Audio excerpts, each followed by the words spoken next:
Hey guys, कैसे हैं आप सब। I hope you are doing well. I am Sandeep, welcome to CSC circle. तो हम लोग डिस्कस कर रहे थे यूपीएससी 2020 टेस्ट सीरीज, ठीक है। और ये विजन आईएएस की टेस्ट सीरीज आप लोग देख सकते हैं। तो ये हम लोगों का टेस्ट सीरीज नंबर आपको देखने को मिलेगा 2996, यानी नंबर के वाइज देखें तो 24 टेस्ट नंबर का ये फर्स्ट पार्ट है, ठीक है। इससे पहले हम लोगों ने क्या किया है कि 26 से जो हमारे विजन के फुल जीएस के टेस्ट थे वो सारे हम लोगों ने सॉल्व कर लिए हैं 33 तक, ठीक है।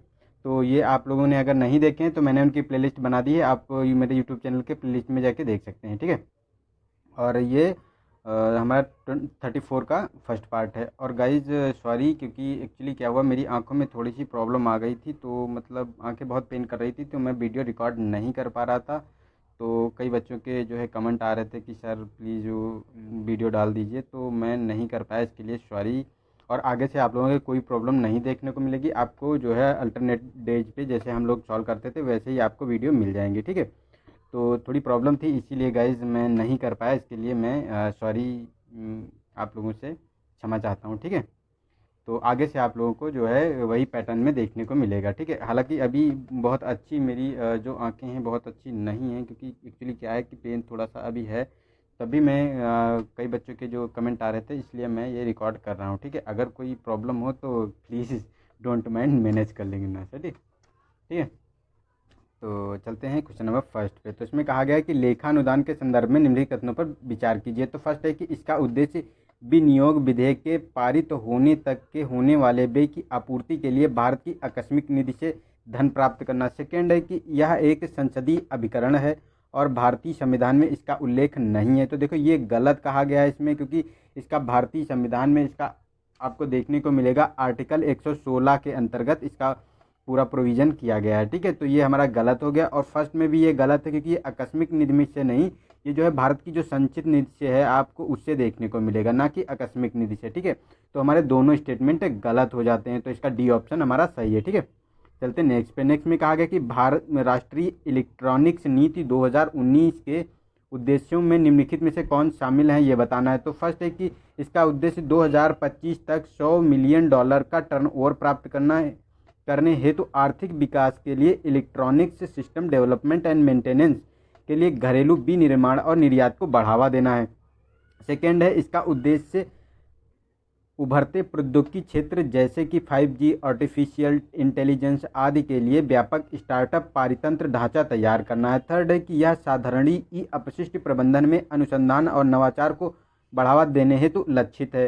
फोर्थ है कि यह इलेक्ट्रॉनिक्स विनिर्माण इकाइयों की स्थापना या विस्तार करने हेतु इस उद्योग को प्रतिस्पर्धी दरों पर ऋण की सुविधा उपलब्ध कराने पर का उपबंध करती है। तो देखो ये हमारे जो देखने को मिलेगा थर्ड और फोर्थ, सेकेंड थर्ड फोर्थ, ये तीनों हमारे स्टेटमेंट सही हैं, क्योंकि जो उभरते क्षेत्र हैं टेक्नोलॉजी के, जैसे 5G, आर्टिफिशियल, इस पर ज़्यादा जो है जोर दिया जा रहा है, इसी का जो है आपको इंफ्रास्ट्रक्चर बनाया जा रहा है, ठीक है। और ये मतलब बनाया जाना है, यही 2000 जो पॉलिसी आई है हमारी, ठीक है। और ई अपशिष्ट के प्रबंधन के बारे में भी इसमें बात की गई है और नवाचार को बढ़ावा देना है।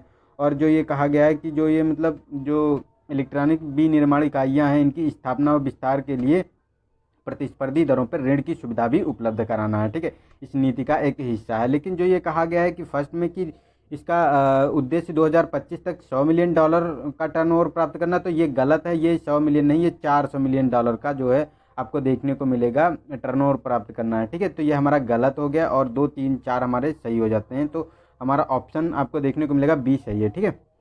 नेक्स्ट है हमारा क्वेश्चन नंबर 3। इसमें कहा गया प्राय सुर्खियों में रहने वाला ब्लैक स्वान इवेंट शब्द किस से संबंधित है। तो फर्स्ट है कि समुद्री आर्कटिक क्षेत्र में साइबेरियाई मुख्य भूमि क्षेत्र में दुर्लभ ब्लैक स्वान पक्षियों का व्यापक सामूहिक प्रवासन है। बी है कि संभावित रूप से गंभीर परिणामों वाली एक अत्यंत दुर्लभ अप्रत्याशित घटना है। सी है मनुष्यों व अन्य जातियों को प्रभावित करने वाली पक्षियों से होने वाली वायरल संक्रमणों की श्रृंखला है। डी है कि पृथ्वी की कक्षा में संभावित रूप से विनाशकारी क्षुद्र ग्रहों की अप्रत्याशित उपस्थिति है। तो देखो इसमें जो आपको बी ऑप्शन सही है, क्योंकि यह संभावित रूप से गंभीर परिणामों वाली एक अत्यंत दुर्लभ अप्रत्याशित घटना है। जैसे आपको देखने को मिला था कि जो यूएसए का हाउसिंग क्राइसिस आया था, फाइनेंशियल क्राइसिस आया था, तो वित्तीय संकट देखने को मिलेगा। ये ऐसी घटनाएं होती हैं जो हमको पहले से पता नहीं होती हैं लेकिन अचानक आ जाती हैं। जैसे इस समय आपको देखने को मिलेगा कोविड-19 जो कोरोना वायरस की ये बीमारी चल रही है, ये अप्रत्याशित है। इससे हमको हमारी इकोनॉमी को बहुत ज़्यादा मतलब नुकसान हुआ है, इसी के बारे में ये बताता है। इसी को ये ब्लैक स्वॉन इवेंट बोलते हैं, ठीक है, जो बिना बुलाए आ जाता है, ठीक है। नेक्स्ट है कि निम्नलिखित कथनों पर विचार कीजिए। फर्स्ट है कि भारतीय परिषद अधिनियम 1992 नहीं 1892 सॉरी द्वारा किसी भी उल्लेखनीय सफलता की प्राप्ति में उदारवादियों की विफलता।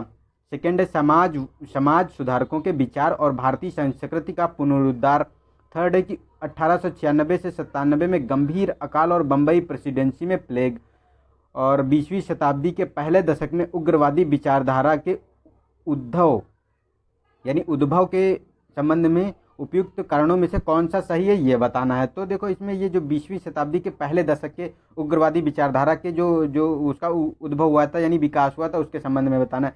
तो ये तीनों स्टेटमेंट हमारे सही हैं, क्योंकि जो भारतीय परिषद अधिनियम 1892 द्वारा किसी भी उल्लेखनीय सफलता की प्राप्ति में उदारवादियों की विफलता इसमें मिली थी और समाज सुधारकों के विचार और भारतीय संस्कृति का पुनरुद्धार हुआ था इसी समय। और 96 से 97 में आपको गंभीर अकाल और बम्बई प्रेसिडेंटी में महामारी मतलब प्लेग की महामारी देखने को मिली थी, ठीक है। तो ये हमारे तीनों स्टेटमेंट सही हैं, तो डी ऑप्शन हमारा सही हो जाता है। नेक्स्ट है कि मौर्य साम्राज्य को एक विशाल नौकरशाह को बनाए रखने पड़ा और प्राचीन इतिहास के किसी भी काल में अधिकारियों की संख्या इतनी अधिक नहीं थी जितनी मौर्य काल में थी। इस संदर्भ में निम्नलिखित युग्मों में से कौन सा सुमेलित है ये बताना है। तो इसमें देखो अधिकारी दिए गए हैं, उनका कर्तव्य दिया गया है कि उनका क्या क्या मतलब कौन अधिकारी क्या कार्य करता था। तो राजयुग की बात करें तो ये राजयुग जो होते थे ये समाज में न्यायिक प्रशासन के बारे में बात करते थे। समाहर्ता की बात करें तो ये राजकोषीय भंडार के बारे में राजकोषागार और भंडार गृह का मुख्य संरक्षक होता था सन्निधाता। और समाहर्ता की बात करें तो ये कर निर्धारण का एक उच्चतम प्रभारी हुआ करता था, ठीक है। और ये आमत्य की बात करें तो ये दिन प्रतिदिन के जो प्रशासन की देखभाल करने वाले जो लोक सेवक होते हैं उसे आमत्य कहते थे। तो हमारा फर्स्ट एंड फोर्थ जो है सही सुमेलित है, लेकिन ये दोनों हमारे गलत हो गए। तो हमारा 1 और 4 सही हो जाता है ए ऑप्शन, ठीक है, 1 और 4।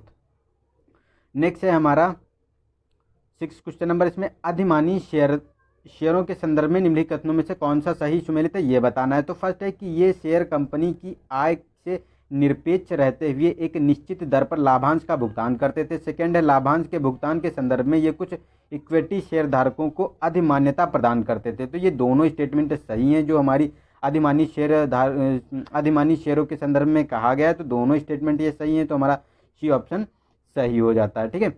नेक्स्ट है 7, इसमें 3D मुद्रण का निम्नलिखित में से किसमें अनुपयोग होता है। ये जो 3D प्रिंटिंग है उसके बारे में बताया गया है कि ये किसमें इसका उपयोग होता है। तो फर्स्ट है कि फिल्म और टीवी उद्योग में, सेकंड है कि कैंसर उपचार परियोजनाएं में, थर्ड है भोजन में पोषक तत्वों की मात्रा बढ़ाना, और भवन सन्निर्माण क्षेत्र में। तो ये चारों जो स्टेटमेंट हैं आपको सही हैं, क्योंकि जो ये 3D प्रिंटिंग का जो आपको चारों में प्रयोग किया जाता है इससे हमको आसानी होती है और चीज़ों को मतलब समझने में, ठीक है।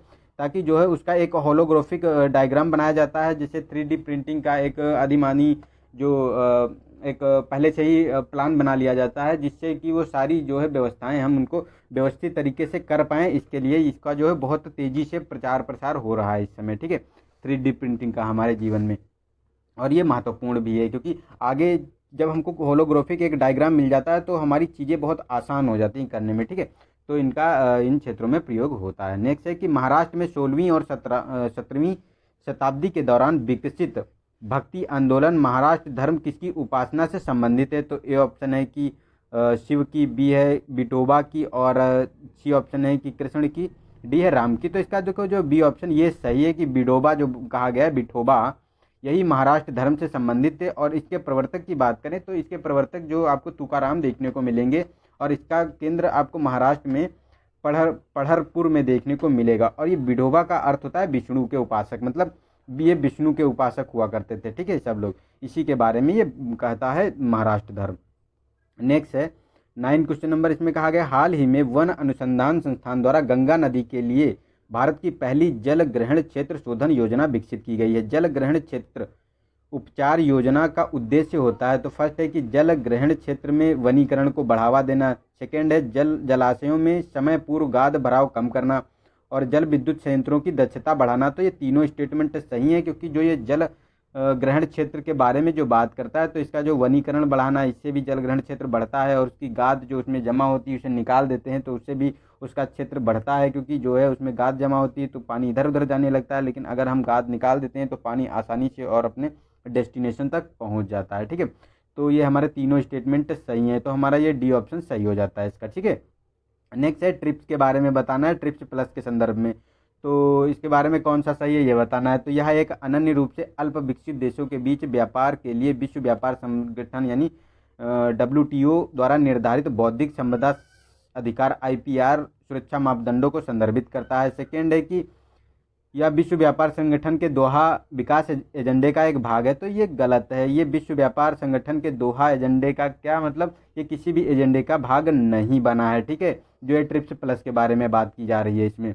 और ये जो कहा गया अल्प विकसित, तो नहीं, ये अल्प विकसित नहीं, ये विकसित देशों के बीच व्यापार के लिए WTO द्वारा निर्धारित बौद्धिक संपदा अधिकार सुरक्षा मापदंडों के संदर्भ में बात करता है। ठीक है, तो ये दोनों स्टेटमेंट हमारे गलत हो जाते हैं, तो डी ऑप्शन हमारा गलत सही हो जाता है। ठीक है, नेक्स्ट है हमारा इसमें 11 क्वेश्चन नंबर, इसमें कहा गया है कि फाइटो रिमेडिएशन मतलब पादप उपचार की विभिन्न तकनीकी यानी टेक्नोलॉजी के संबंध में जिनमें प्रदूषण साफ करने के लिए सजीव पादपों का उपयोग किया जाता है, निम्नलिखित युग्मों पर विचार करना है। कि मतलब जैसे कोई प्रदूषण है उसको मतलब कोई सजीव चीज़ के द्वारा उसको साफ किया जाना, तो इसमें मिलान करना है। तो फर्स्ट है कि राइजो फिल्ट्रेशन, तो ये जड़ों से संदूषित जल का निस्यंदन करना मतलब समाप्त करना। ठीक है, फाइटो एक्सट्रैक्शन, तो ये भारी मृदा में भारी धातुओं का उद्धरण करना यानी समाप्त करना उनसे।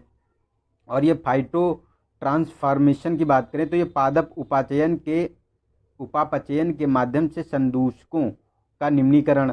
और नेक्स्ट है हमारा फाइटो स्टेबलाइजेशन, तो इसमें कहा गया है कि मृदा संदूषण की गतिशीलता और स्थानांतरण की क्षमता को कम करना। तो ये देखो तीनों स्टेटमेंट जो है बायो रिमेडिएशन के, ये चारों स्टेटमेंट हमारे सही हैं। ठीक है, क्योंकि ये जो फाइटो स्टेबलाइजेशन से है इसकी मृदा संदूषण की गतिशीलता और स्थानांतरण क्षमता को कम करना होता है। और ये जो फाइटो ट्रांसफॉर्मेशन के बारे में बात करता है तो पादप उपापचयन के द्वारा ये किया जाता है। और ये फाइटो एक्सट्रैक्शन की बात करें तो ये जो धातुओं में जो भारी मृदा में जो भारी धातुएं होती इनके बारे में। और राइजो फिल्ट्रेशन के बारे में, जड़ों द्वारा जो प्रदूषण को संदूषित किया मतलब बाहर निकाला जाता है। तो ये चारों स्टेटमेंट हमारे सही हो जाते हैं, डी ऑप्शन हमारा सही है इसका। ठीक है, नेक्स्ट है हमारा कि चरमपंथी या उग्रवादी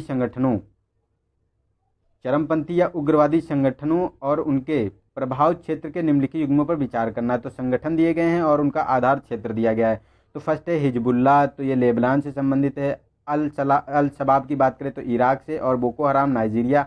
हमास तो ये फ़िलिस्तीन, तो देखो ये हमास ये फ़िलिस्तीन में है, ये भी सही है हमारा। बोको हराम नाइजीरिया में, ये भी सही है। और हिजबुल्लाह ये लेबनान में है। ठीक है, ये तीनों हमारे सही हैं। लेकिन ये जो अल शबाब की बात करें तो ये इराक में नहीं, ये आपको देखने में मिलेगा सोमालिया में। ठीक है, जो ये अफ्रीकन कंट्री है सोमालिया, वहाँ ये अल शबाब जो है एक आतंकी संगठन आपको देखने को मिलेगा, मतलब उग्रवादी संगठन। ठीक है, तो ये हमारा 1, 3 और 4 सही हो जाते हैं, 1, 3, 4, तो सी हमारा ऑप्शन सही हो जाता है। ठीक है, नेक्स्ट है हमारा 13 क्वेश्चन नंबर, इसमें कहा गया कि मंगोलिया की थर्ड नेबर पॉलिसी हाल ही में सुर्खियों में रही थी, इसका उद्देश्य। तो फर्स्ट है संयुक्त राज्य अमेरिका और चीन से भिन्न अन्य देशों के साथ संबंध बनाना। भी है कि रूस और चीन से भिन्न अन्य देशों के साथ संबंध बनाना। और सी ऑप्शन है कि मध्यस्थता का प्रस्ताव करके दक्षिण और उत्तर कोरिया के बीच शांति लाना। डी है कि साम्यवादी देशों के साथ सामाजिक और सांस्कृतिक संबंध बनाना। तो देखो इसमें जो मंगोलिया की ये थर्ड नेबर पॉलिसी के बारे में बात करें तो ये जो बी ऑप्शन इसका सही है, क्योंकि रूस और चीन से भिन्न अन्य देशों के साथ जो संबंध बनाना हमारा, इसके बारे में ये बात करता है, जो है मंगोलिया की थर्ड नेबर पॉलिसी है। ठीक है, नेक्स्ट है कि एक प्रसिद्ध गुप्त सम्राट के संदर्भ में निम्नलिखित कथनों पर विचार करना है। तो फर्स्ट है कि वह गुप्त सम्राट कुमार गुप्त का प्रथम पुत्र था। सेकंड है कि उसने सुदर्शन झील का जीर्णोद्धार और उसकी मरम्मत करवाई। थर्ड है उसने अपने भीतरी शिलालेख में वह हुरूणों पर विजय का दावा करता है, कि मतलब हुरूणों पर उसने विजय प्राप्त की थी, सुदर्शन झील का जीर्णोद्धार कराया था और कुमार गुप्त का प्रथम पुत्र था। तो किसके बारे में कहा गया है, कौन सा वो शासक है उसके बारे में बताना है। तो फर्स्ट है कि चंद्रगुप्त प्रथम, स्कंदगुप्त, और सी ऑप्शन चंद्रगुप्त द्वितीय और समुद्रगुप्त। तो इसका देखो बी ऑप्शन सही है, जो स्कंदगुप्त है इसके बारे में बात करता है, ठीक है, क्योंकि इसी ने जो है हुणों पर विजय प्राप्त की थी और जो सुदर्शन झील का जीर्णोद्धार भी इसी ने करवाया था। नेक्स्ट है कि निम्नलिखित में से कौन से मध्य पाषाणिक कालिक भीमबेटका गुफा चित्रों के प्रमुख विषय हैं। तो फर्स्ट है शिकार, सेकेंड है नृत्य और थर्ड है कृषि प्रक्रिया। तो किसका मतलब कौन सा सही है। तो देखो इसमें कृषि प्रक्रिया इसमें सम्मिलित नहीं थी, क्योंकि जो है मध्य पाषाण काल में कृषि का विकास नहीं हुआ था। इसको आपको नवपाषाण काल में कृषि का विकास हुआ है। तो यहाँ वहाँ होने का कोई संबंध ही नहीं है। लेकिन शिकार का और नृत्य का दोनों का आपको मिलेगा, उसमें जो भीमबेटका की गुफा चित्र है उसमें मिलता है, क्योंकि शिकारी जीवन तभी था और नृत्य करते थे लोग, तो उन्हीं के बारे में बताया गया है। तो ये बी ऑप्शन सही हो जाता है, ठीक है। नेक्स्ट है 16 क्वेश्चन नंबर। इसमें कहा गया है कि निम्नलिखित में कहा है कि त्रिपक्षीय रेपो यानी ट्रेप्स वह रेपो अनुबंध है जिसमें कोई तीसरा इकाई उधारकर्ता या ऋणदाता के बीच मध्यस्थ के रूप में कार्य करती है। भारत में त्रिपक्षीय रेपो बाजार में निम्नलिखित में से कौन सी इकाई भाग ले सकती है। तो फर्स्ट है कि सार्वजनिक क्षेत्र के बैंक, सेकेंड है सहकारी बैंक और थर्ड है म्यूचुअल फंड। तो देखो जो ये ट्रिप्स यानी त्रिपक्षीय रेपो के बारे में कहा गया है, तो ये इसमें ये तीनों भाग ले सकते हैं, ठीक है, सार्वजनिक क्षेत्र बैंक और सहकारी बैंक और म्यूचुअल फंड, ठीक है।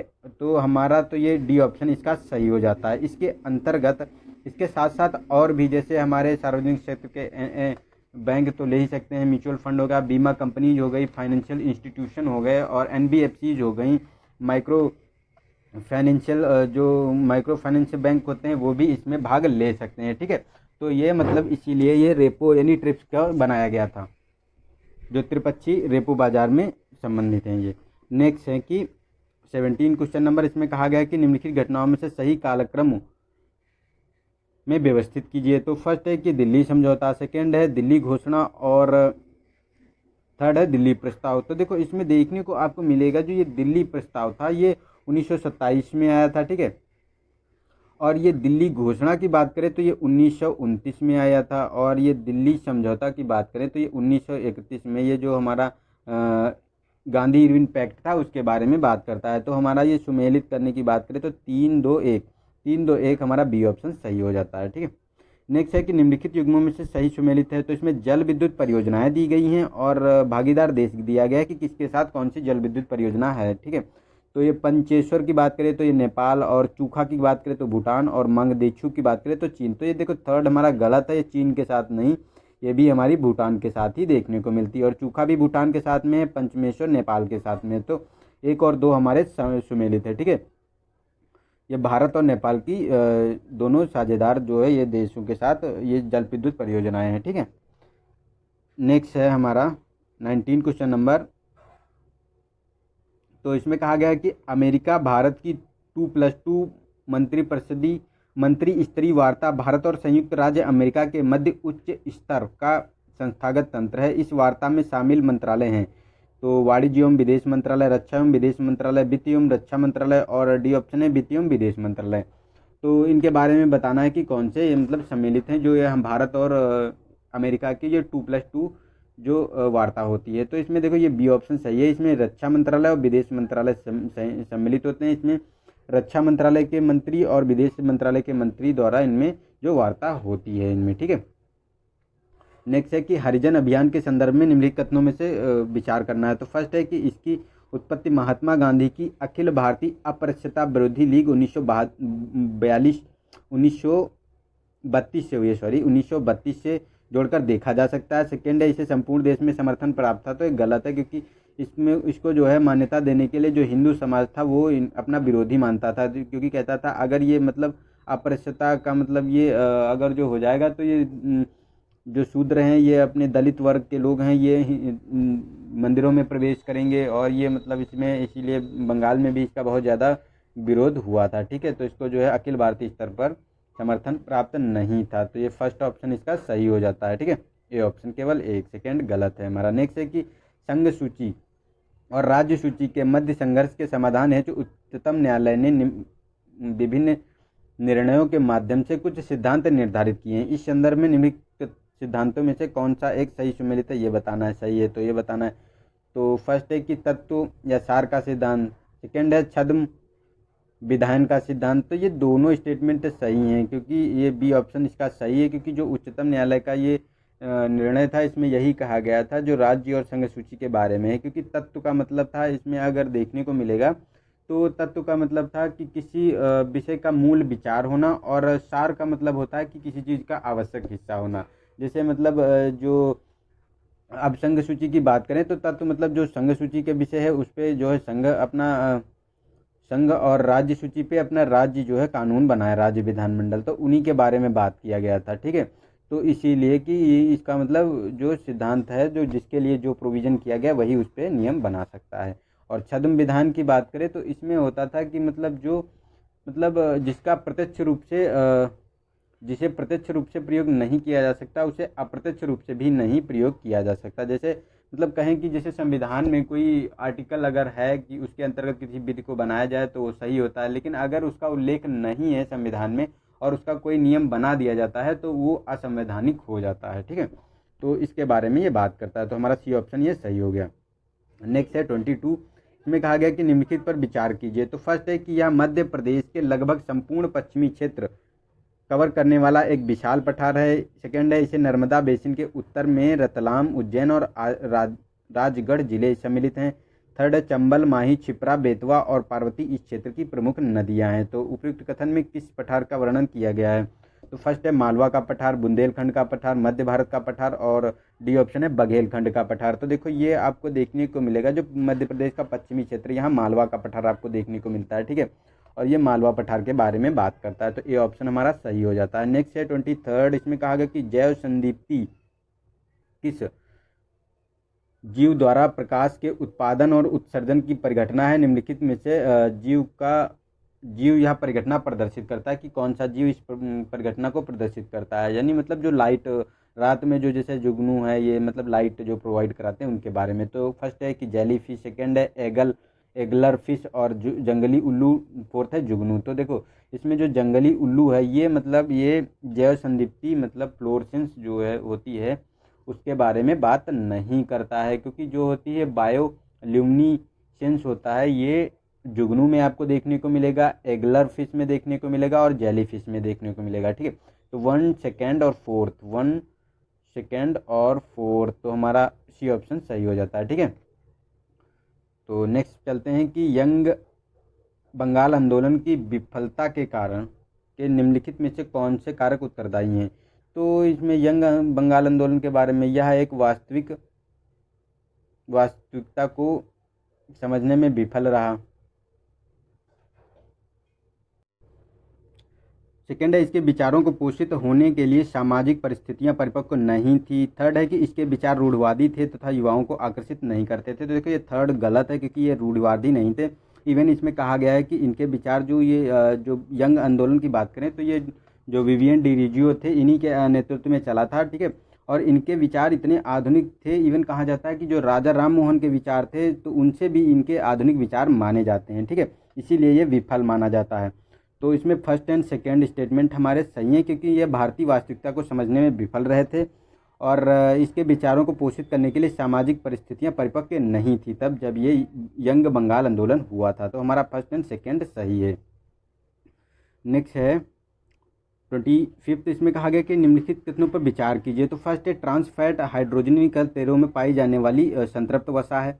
सेकेंड है कि ओमेगा 3 ओमेगा 6 फैटी एसिड दोनों स्वास्थ्य के लिए लाभदायक होते हैं। थर्ड है कि विश्व स्वास्थ्य संगठन WHO ने 2023 तक वैश्विक खाद्य आपूर्ति से औद्योगिक रूप से उत्पादित ट्रांस फैट को समाप्त करने की योजना बनाई है। तो ये दोनों स्टेटमेंट सही हैं और फर्स्ट हमारा गलत है, क्योंकि इसमें जो ट्रांस फैट के बारे में हाइड्रोजनी के तेलों के बारे में तो नहीं, ये जो वनस्पत तेल होते हैं उनका जो है आंशिक हाइड्रोजनीकरण किया जाता है जिसके माध्यम से ये मतलब संतृप्त वसा बनती है। ठीक है, असंतृप्त वसाएं संतृप्त में परिवर्तित हो जाती हैं और जो ये हमारे स्वास्थ्य के लिए हानिकारक होती हैं। तो सेकेंड एंड थर्ड हमारा सही हो जाता है, तो ये बी ऑप्शन हमारा सही है। ठीक है, नेक्स्ट है देश के अन्य क्षेत्रों की तुलना में उत्तर पूर्व भारत के कई भागों में मानसून पूर्व ऋतु में अत्यधिक वर्षा होती है, क्योंकि दक्षिण पश्चिमी मानसून की बंगाल की खाड़ी शाखा अपेक्षाकृत प्रबल होती है और अरब सागर की शाखा तुलना में अपने साथ अधिक आर्द्रता वहन करती है।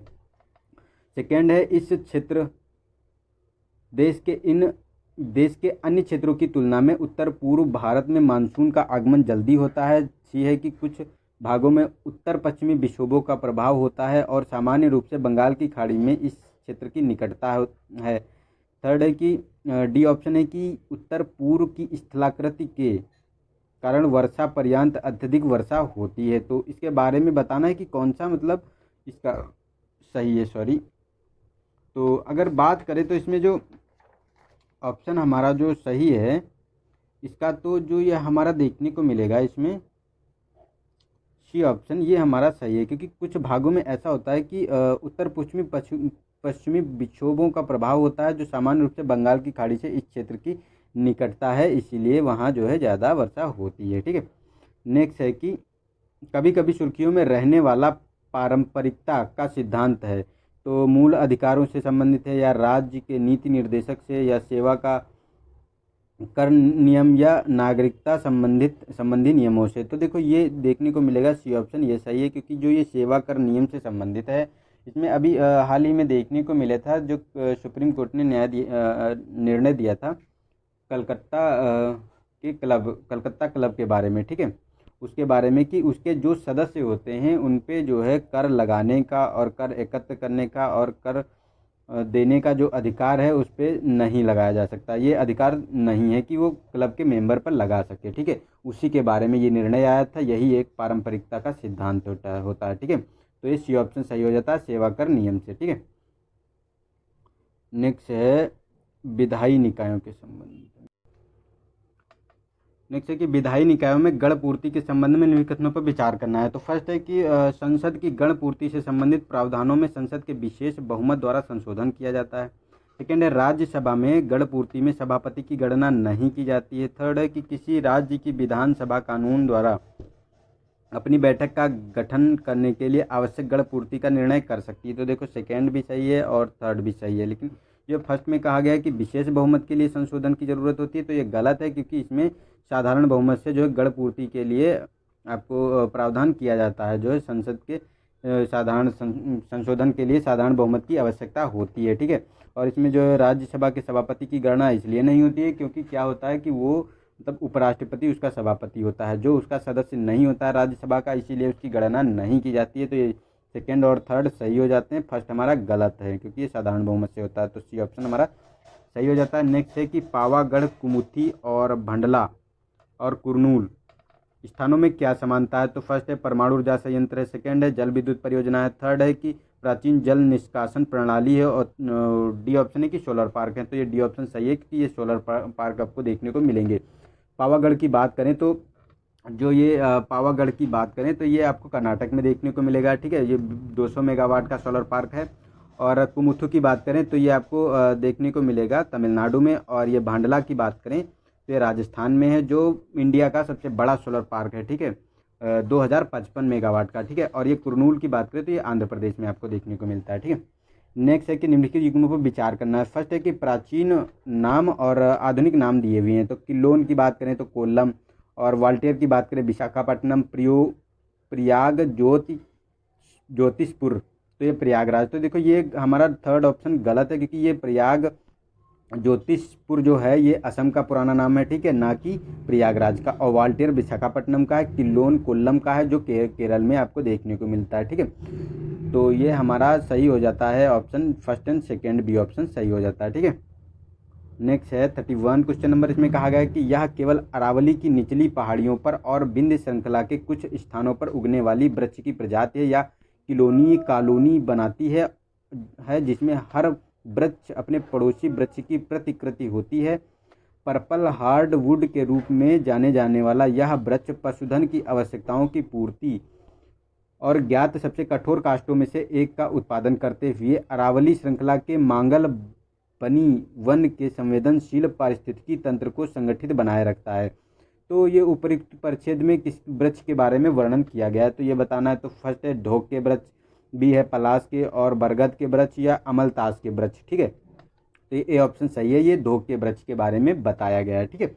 नेक्स्ट चलते हैं 32। इसमें कहा गया कि अंतर्राष्ट्रीय हिंद महासागर अभियान के संदर्भ में निम्नलिखित पर विचार कीजिए। तो फर्स्ट है कि इसका हाल ही में अंतर्राष्ट्रीय समुद्री तल प्राधिकरण की अध्यक्षता में उद्घाटन किया गया है। सेकेंड है, यह एक स्वैच्छिक पहल है जो हिंद महासागर क्षेत्र के समुद्र तटीय राष्ट्रों की सेनाओं के मध्य समुद्री सहयोग में वृद्धि करने का प्रयास करती है। तो ये गलत है, ये इसके लिए नहीं है।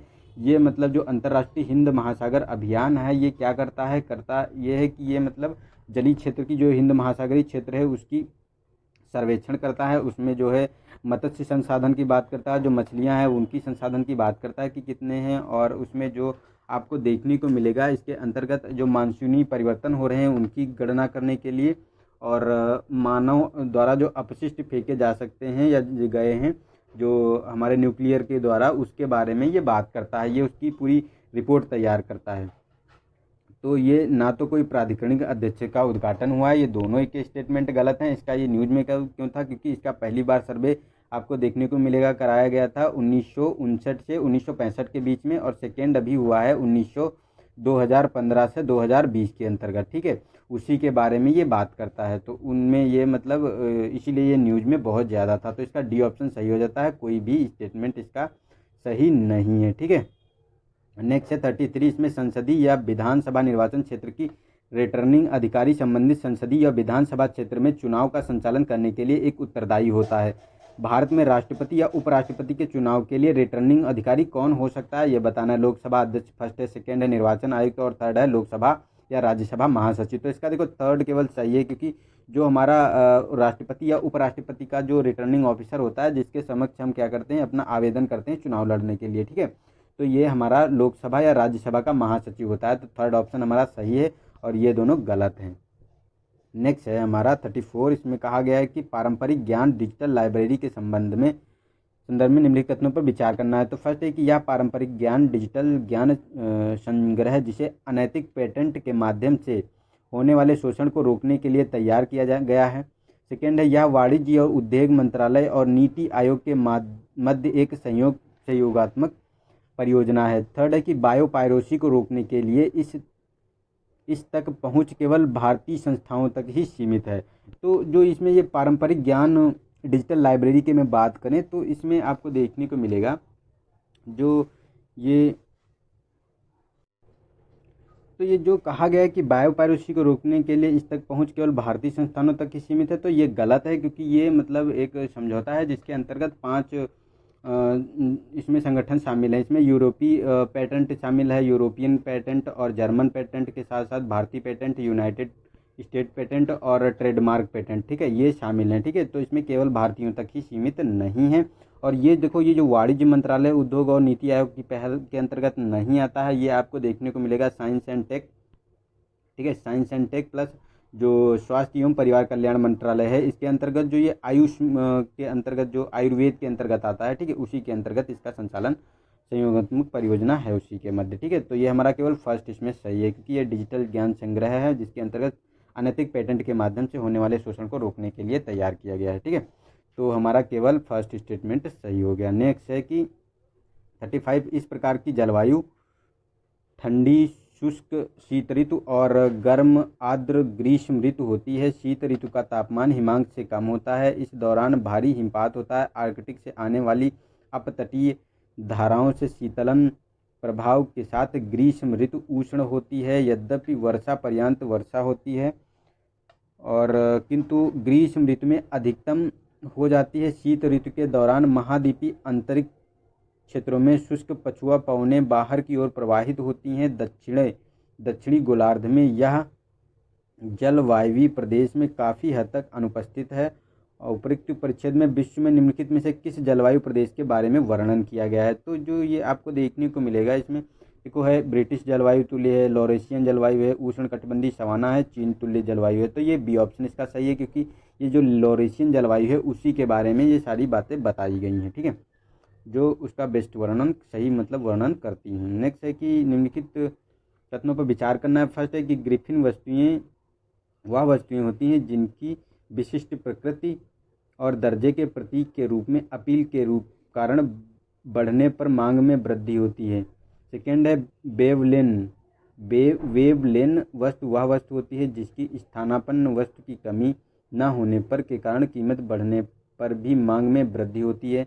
थर्ड है ग्रिफिन वस्तुएं और बेवेल वस्तुएं दोनों मांग के नियम का अनुपालन नहीं करती हैं। तो जो इसमें ये आपको देखने को मिलेगा, तो जो आपको ये ग्रिफिन वस्तु के बारे में जो स्टेटमेंट दिया गया है, तो ये हमारा थर्ड वाला स्टेटमेंट तो सही है, लेकिन ये सेकेंड में जो कहा गया ये भी गलत है और ये फर्स्ट वाला भी गलत है। क्योंकि जो ग्रिफिन वस्तुएं आपको जो निम्न कोटि की वस्तुएं जैसे आवश्यक वस्तुएं जैसे गेहूँ, चावल, ब्रेड, तो इनके ऑप्शन उपलब्ध होते हैं। तो जो ऑप्शन की जब चीज़ें बढ़ने लगती हैं तो लोग उसका ऑप्शन यूज़ करने लगते हैं, ठीक है। तो इसीलिए ये मतलब इसमें जो मांग के साथ जो है डिमांड के साथ इनमें वृद्धि नहीं होती है, ना कि जो है इसमें और कमी होती है उसमें, ठीक है। तो ये हमारे दोनों यानी फर्स्ट एंड सेकंड दोनों गलत है, इसका थर्ड स्टेटमेंट केवल सही है, बी ऑप्शन हमारा सही हो जाता है। नेक्स्ट है कि निम्नलिखित युग्मों पर विचार कीजिए। तो फर्स्ट है कि संवेदक और कार्य के बारे में बात करना है। तो अल्टीमीटर के बारे में, तो ये भूमि की ऊंचाई का मापन करता है। सेकंड मैग्नेटोमीटर, मैग्नेटोमीटर ये मतलब मैग्नेटोमीटर है, यहाँ पे थोड़ा सा मतलब ये मिसप्रिंट है। तो चुंबकीय क्षेत्र की शक्ति का मापन। एक्सेलेरोमीटर के बारे में बात करें, जिस दर से वह किसी वस्तु का वेग परिवर्तित होता है उसका मापन करता है। और गायरो सेंसर के बारे में, तो ये वस्तुओं के मध्य की दूरी का मापन करता है। तो ये गलत है, फोर्थ वाला ये गलत है हमारा, ठीक है। क्योंकि ये जायरो नहीं, ये गायरोसेसर है, ठीक है। तो ये क्या करता है, ये मतलब कोणीय वेग की माप करता है, ठीक है, कोणीय वेग की माप करता है, ना कि वस्तुओं के मध्य की दूरी का मापन करता है। तो ये गलत है। लेकिन ये एक्सेलेरोमीटर क्या करता है, जिस दर से किसी वस्तु का वेग परिवर्तित होता है उसका मापन करता है। और ये जो मैग्नेटोमीटर होता है ये आपको मेजर करता है जो मैग्नेटिक फील्ड होती है उसके बारे में। और ये अल्टीमीटर जो होता है ये भूमि की ऊंचाई का मापन करता है, भूमि तल की ऊंचाई मतलब जो मेजर करता है एल्टीट्यूड ऑफ लैंड सरफेस के बारे में, ठीक।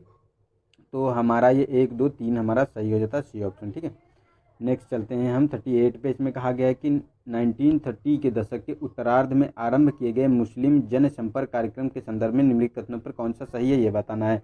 तो ये फर्स्ट है कि यह कार्यक्रम मुस्लिम जनता तक पहुंचने के लिए कांग्रेस का आरंभ किया गया था। बी है कि यह कार्यक्रम मुस्लिम समाज सुधारकों द्वारा जनता में प्रचलित कुछ पिछड़ी प्रथाओं को सुधारने के लिए आरंभ किया गया था। सी है कि यह कार्यक्रम मुसलमानों को लामबंद करने के लिए मुस्लिम लीग द्वारा आरंभ किया गया। थर्ड है पृथक निर्वाचन मंडल को बेहतर ढंग से कार्यान्वयन करने के लिए ब्रिटिश भारत सरकार की एक पहल थी। तो ये उनके बारे में बात करता है। तो देखो इसका ये फर्स्ट ऑप्शन हमारा ए सही है, क्योंकि यह कार्यक्रम मुस्लिम जनता तक पहुंच करने के लिए कांग्रेस का आरंभ है।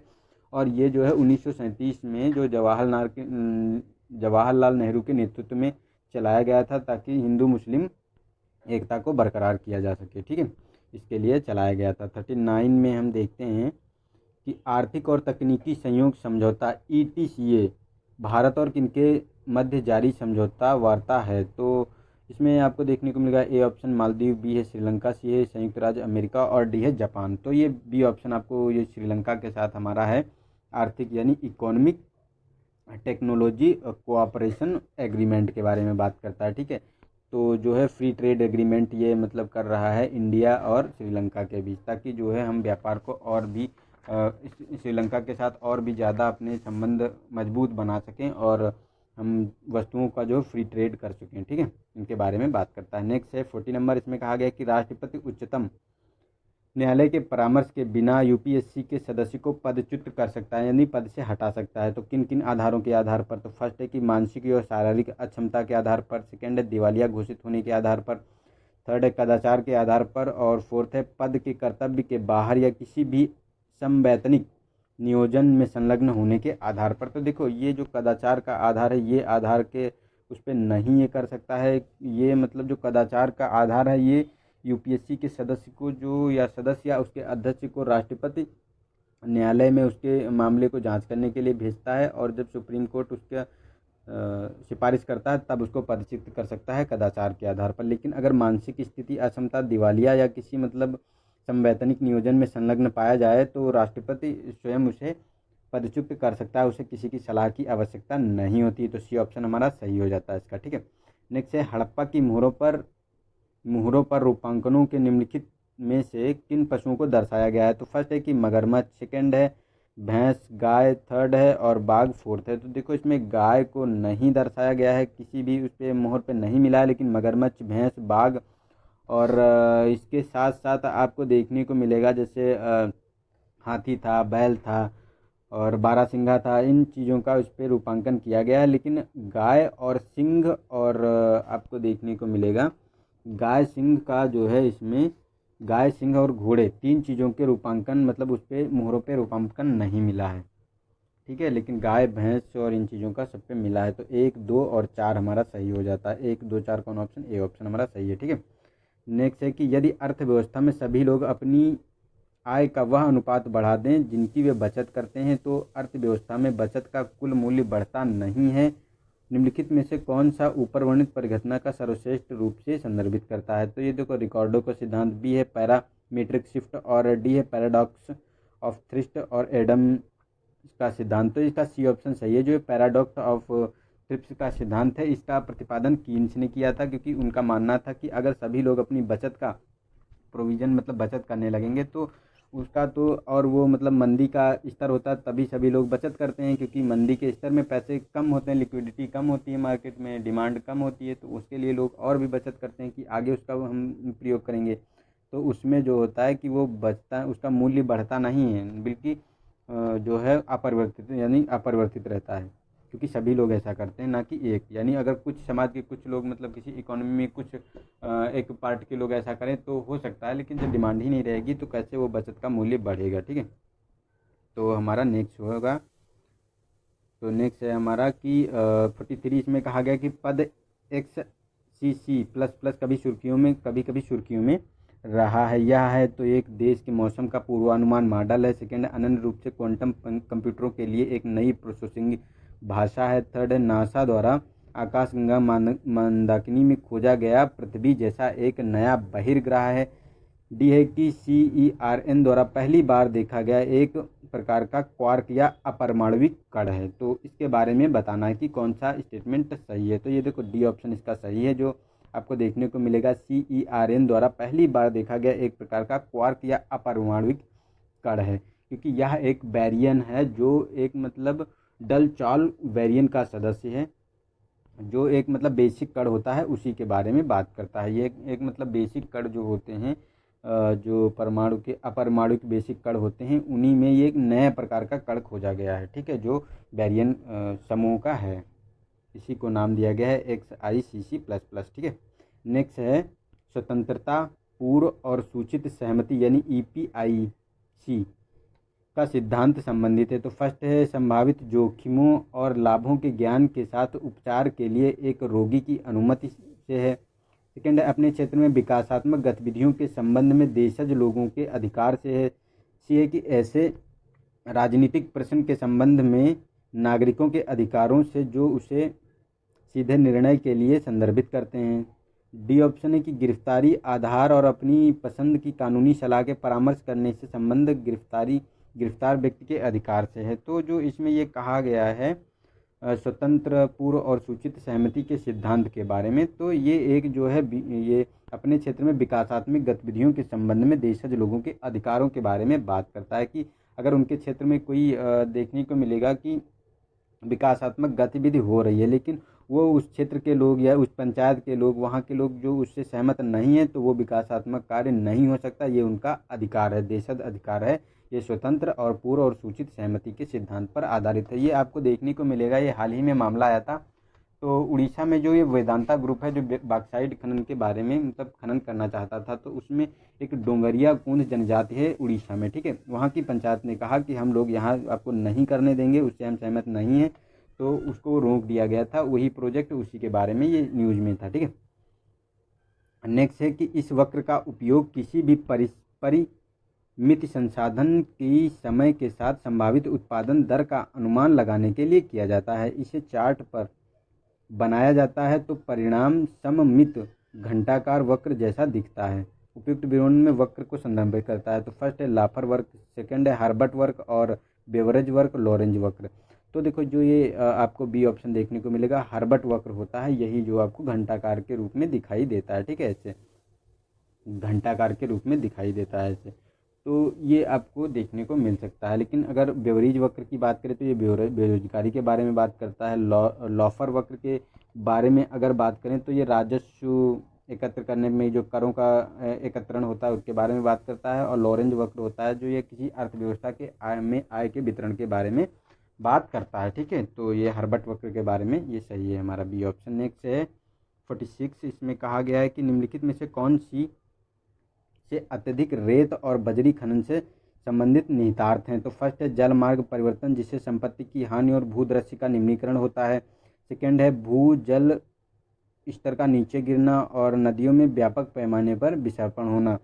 तो ये तीनों स्टेटमेंट सही हैं ये, क्योंकि जो है जो ये खनन होता है बजरी और रेत का खनन, इससे जो है नदियों में क्योंकि उसमें कि जब बजरी और वो रेत निकाल ली जाती है तो भूजल का स्तर नीचे चला जाता है, क्योंकि इतना ज़्यादा उसमें नदियों में पानी नहीं रह जाता, क्योंकि वो नीचे चला जाता है। और जो हमको देखने को मिलेगा ये पैमाने पर मतलब जो नदियां हैं फिर विसर्पण ज़्यादा करती हैं, क्योंकि फ्लो बहुत तेज़ी से हो जाता है उसमें कहीं कहीं पे। ठीक है, तो इससे जो है भूदृश्य की निम्नीकरण मतलब नदियाँ दूसरे मार्ग से स्थापित मतलब अपना रास्ता बदल लेती हैं, तो इससे बहुत भूदृश्य का निम्नीकरण होता है और संपत्ति की हानि भी हो जाती है। तो डी ऑप्शन इसका सही है। नेक्स्ट है हमारा विश्व खुशहाली रिपोर्ट निम्नलिखित में से किसके द्वारा प्रकाशित की जाती है। तो फर्स्ट ये ऑप्शन है कि विश्व बैंक द्वारा। सेकेंड है कि संयुक्त राष्ट्र सशक्त विकास समाधान नेटवर्क द्वारा।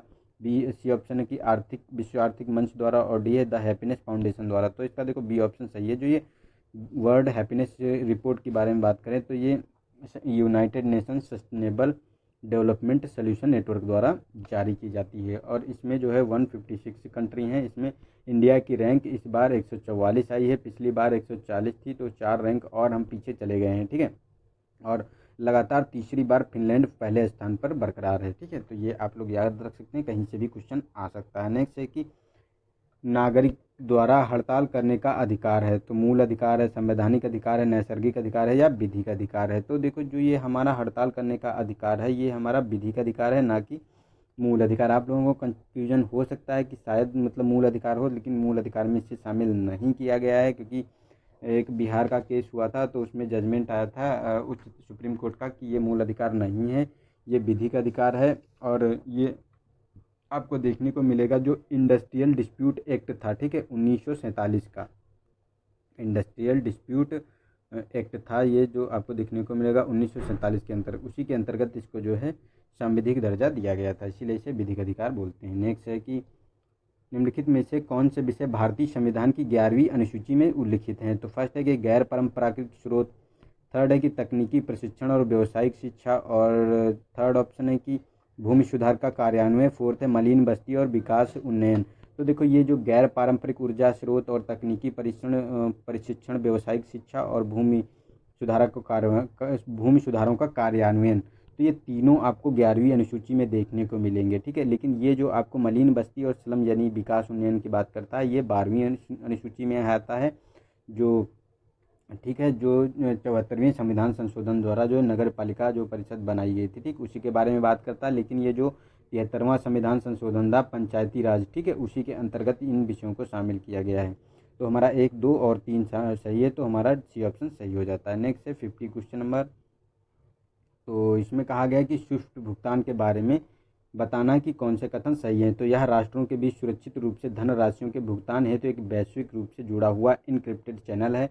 इसे बेल्जियम स्थित एक वित्तीय क्षेत्रक सहकारी समिति द्वारा आरंभ किया गया था। तो ये दोनों स्टेटमेंट हमारे सही हैं, सी ऑप्शन सही हो जाता है, क्योंकि ये हमारा जो स्विफ्ट भुगतान है ये हमारे धनराशियों का, जो राष्ट्रों के बीच जो धनराशियों का भुगतान होता है उसी के सुरक्षित भुगतान के बारे में बात करता है, ताकि कोई बीच में ट्रैक ना कर पाए। ये एक प्रकार का कोड होता है जिसे कोई मतलब बीच में जो इनक्रिप्टेड कोड होता है, जिसे ये कोई मतलब इसको रोक मतलब उसको बीच में ड्रॉप नहीं कर सकता, मतलब उसमें प्रवेश नहीं कर सकता। ठीक है, उसी के बारे में ये बात करता है, और ये निजी और पब्लिक सेक्टर दोनों के बारे में बात करता है। ठीक है, तो ये स्विफ्ट इंडिया के नाम से इंडिया में ये मतलब चलता है।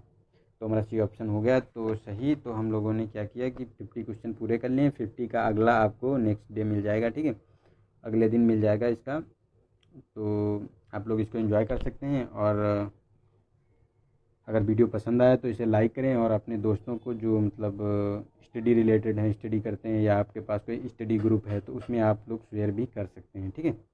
ताकि जैसे आप लोगों को फ़ायदा मिल रहा है वैसे दूसरे लोगों को भी फ़ायदा मिले। और अगर टेलीग्राम चैनल आपको ज्वाइन करना है तो उसका नीचे लिंक दिया गया है, आप उससे ज्वाइन कर लीजिए ताकि वहाँ से आप पीडीएफ जो है ले पाएंगे, ठीक है। पीडीएफ डाउनलोड कर लेना और उसे एक बार अपनी मतलब एक बार सरसरी निगाह से देख लेना, ताकि मतलब अगर कोई वहाँ से क्वेश्चन आता है तो आप लोग टेकल करके ले जाएँ, एग्ज़ाम हॉल में आप कंफर्टेबल फील करेंगे, ठीक है। तो आज के लिए इतना ही था और वीडियो देखने के लिए थैंक यू। मिलते हैं नेक्स्ट वीडियो में, तब तक के लिए नमस्कार, जय हिंद, जय भारत।